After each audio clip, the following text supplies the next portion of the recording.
Welcome back. Closing time for a West Michigan coal power plant has been pushed back once again. Yeah, the J.H. Campbell plant was supposed to shut down in May, then in August, and now the federal government's keeping it running through at least November. News Channel 3's Colin Roos found out why that is. Colin?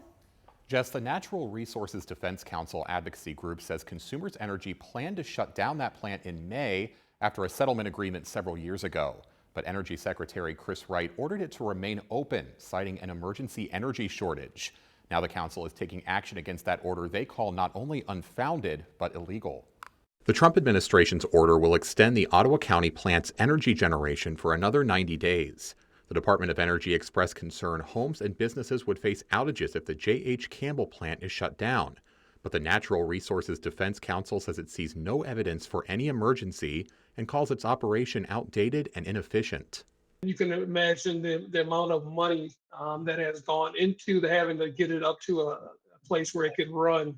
The council's Michigan Policy Director of Climate and Energy says coal power is costing nearly $1 million per day, and taxpayers across the Midwest are paying for it. Daryl Slaughter says the original settlement also revealed health issues caused by emissions. Some of the nastiest chemicals that get into folks' lungs that cause all types of health effects like asthma and other breathing issues. Republican State Senator Roger Victory responded to the NRDC's claims, acknowledging the cost of keeping the J.H. Campbell plant operational.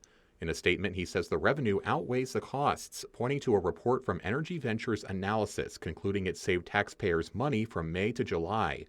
Victory tells News Channel 3 he hopes to see an even longer-term extension to supplement the energy grid's security.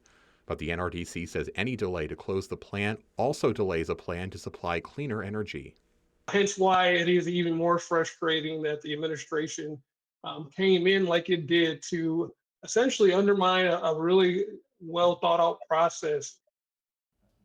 Michigan isn't the only state to see a coal plant operation extension. The Natural Resources Defense Council says it's working to stop a similar order in Pennsylvania. Live in the studio, Colin Roos, News Channel 3. All right, Colin, thank you.